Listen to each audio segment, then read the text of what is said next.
वदनं मधुरं हसितं मधुरं वदनं मधुरं मधुराधिपते सर्वत्र मधुरं मधुराधिपते सर्वत्र मधुरं कृष्ण कृष्ण वदनं मधुरं हसितं मधुरं वदनं मधुरं हसितं मधुरं मधुराधिपते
हाय गाइस,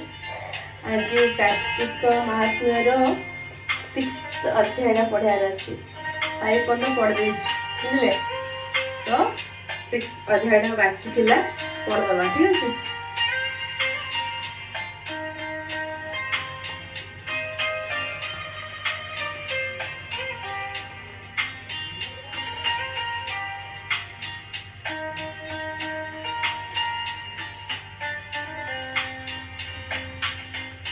कार्तिक व्रतिनं पुष्पं नियमाजे प्रकीर्तिता तान् सुषुष्म महाजन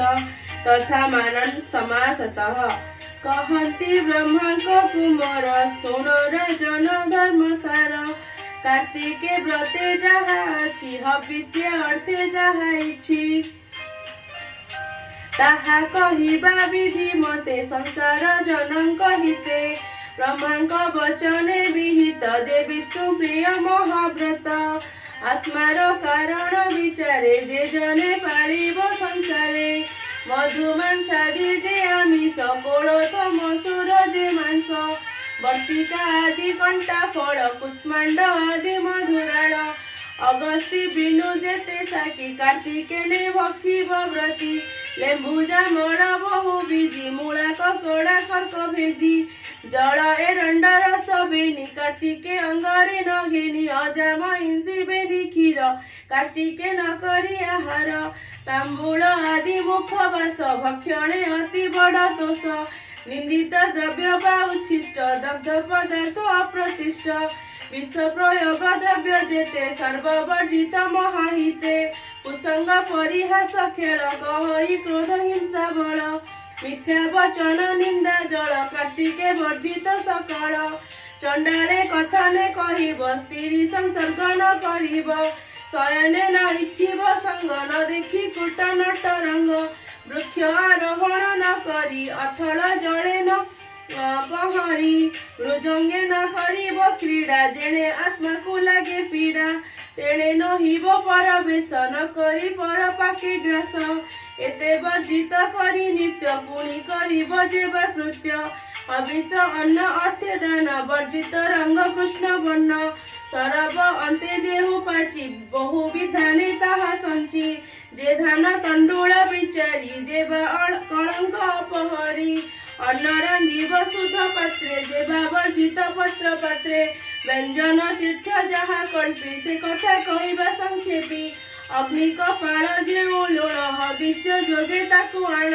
गोक्षीर घृतादि लवणी ब्राह्मण मंदिर न किणी मद्यपि जनन छुईब एमंत गोरस होइब काकुड़ी बहु बीज मध्य बंतल फल देखी सुधे मूलके योग्य सर्वसारु कृष्ण वर्णरे मृग करु शुक्ल इक्षु नारिकेल अगस्ती शाक धात्री फल आद्रक मूल अग्रभागे संपादी शुद्ध पात्र जोगे जहाकु जे अबा मिलिब न पाई विमुख नहिब अन्न संयोग पात्र सार कहिबा शुण नृपवर शालपण सरम्भातरु पलासन घेनी मध्यरु ए चारि वृक्ष जेबा मिले अन्न संयोगी बसे बले सोरिष अंग रंग अंगे घेनी जेते दिवसे धर्म हानि से कथा शुणी एक चित्ते विशेष एकादशी व्रते पर्व पर्वाणी चतुर्दशी षष्ठ काल रे जेबे शशी पितुरी बस जेबे हेब तैल ग्रहण न करिब एतु तारु कथा शुण कार्तिक हव्यस लक्षण आदित्य बारुणी प्रवेश से काले कल्पिब हविष्य अन्न संयोग पत्र स्थाने बसिब धरणी आसने पूर्व दिगकु मुख करी हस्ते तुलसी जल धरी उष्णे करिबे निवेदन देवे संतोष जनार्दन विष्णुଙ୍କୁ देई अवशेष चित्तरे कल्प करी ग्रास भोजने न कहि वचन मौने करी आचमन पुणी उत्तम स्थाने बसी राम गोविंद नाम घोषी जागर जाली संध्या काले बसाई देवंता काले नहिले तुलसी अग्रते दीप बसाई शुद्ध चित्ते विष्णुଙ୍କୁ नमस्कार करी जन्मादि पाप भारा हरि पुणी कार्तिक दीप दाने धर्म वर्धित दिने दिने उच्चे जे संजोग दीप किस कहिबा तार तप शपथ जन्म पाप राशि तृतीय रे संवत्सरे नासी पाप नथिले पुण्य बढ़े अंत गरुड़ ध्वज चढ़े गोविंद संगे संगे होई वैकुंठ भुवन को जाई एमंत दीपदान फल कार्तिके शुण महाफल जेवण जनव्रती होई कार्तिके तृण पारी सोई तांका बचनी पूर्ण पूजा अर्चना करी देव राजा मंडप उपरे कलश चिराल बांधी चिनवास चारि द्वारिंकी पूजा विधि विप्रवचने करी सिद्धि पूजिब जगत दीप गंध चंदन धूप दीप शुक्ल पुष्प तीरे देई बोलिब कृष्ण त्राहि त्राहि विविध उपहार द्रव्य मंत्र सुमरी भोग देव गोविंद नाम धरि नित्य उत्सव वाद्य नृत्य गीते एमंत वंचिब सर्वरी निशि प्रभाते स्नान करी तीर कांचन गोरुदान विप्रंको करी निवेदन तांक पत्नी के तीनी साड़ी देई कहिब कर जोड़ी हे विप्रवर तुम्हे हरि मते संसार कर पारी एमंत कहिब वचन गुरुଙ୍କୁ देव रत्न दान तीळ प्राय सदा धीर से अनल पूजिब संतोषे व्रत दक्षिणा विप्रे देव मेलाणी मागी गृहे जीव जहा कार्तिक थिब छाड़ी जतन प्रकारे तलोड़ी पियाई अनुक्रमे द्रव्य विप्रे भोजन समर्पिब आरे के दिन आदि मासे कार्तिक व्रत अवशेषे प्रतिपादन निज गृहे बंधु कुटुंब घेनी स्नेहे पाक संपादी सड़र से भोजन करिब संतोषे एमंत कार्तिक विधाने व्रत पालंती जेउ जने तांक धर्म फल जहा कहिबा शुण नर नाहा संसारे जेते धर्म भान तुला पुरुष आदि दान गंगा जमुना सरस्वती मणिकर्णिका पुण्यवती नर्मदा प्राग गोदावरी सिंधु संगमे सुरासुरी प्रभासे प्राची बैतरणी गोमती रेवा कृष्णवेणी जे चंद्रभागा चित्रकला जेउ जन्म विष्णुशिला ब्राह्मी जे मान सरोवर तहि विजय गंगाधर सुवर्ण रेखा मधुमती जे हृदय सिद्धि बने स्थिति पापनाशिनी पुण्यतया इंद्रदुम्न विष्णुमाया सरजु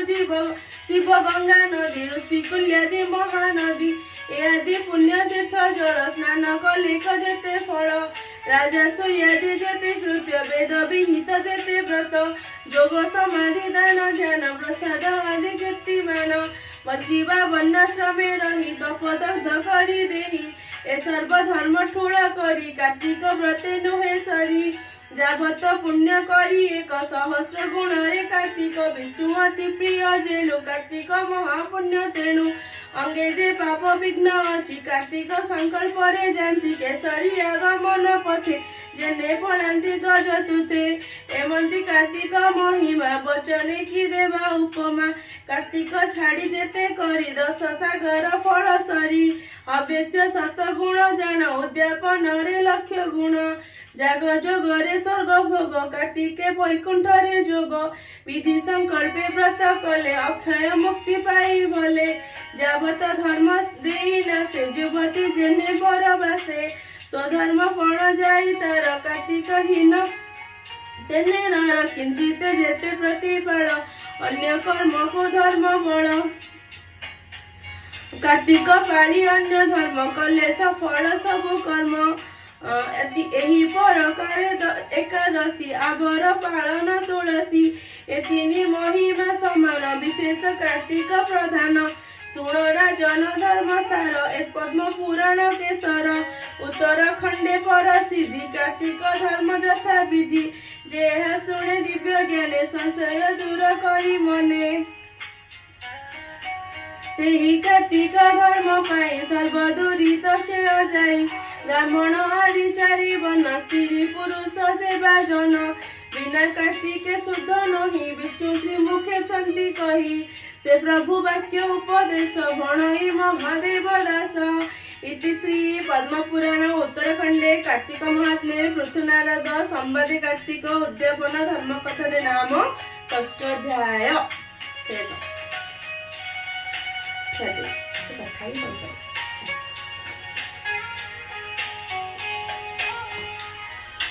आज इंस्ट्रुमेंटल म्यूजिक बैकग्राउंड लगे कहीं बहुत ही नॉइज कर सो आशा कर आज षष्ठ अध्याय कार्तिक महात्म्य जो पढ़ी मुझे आपण निहाती भल लगे please like and subscribe my channel. Love you guys, bye bye.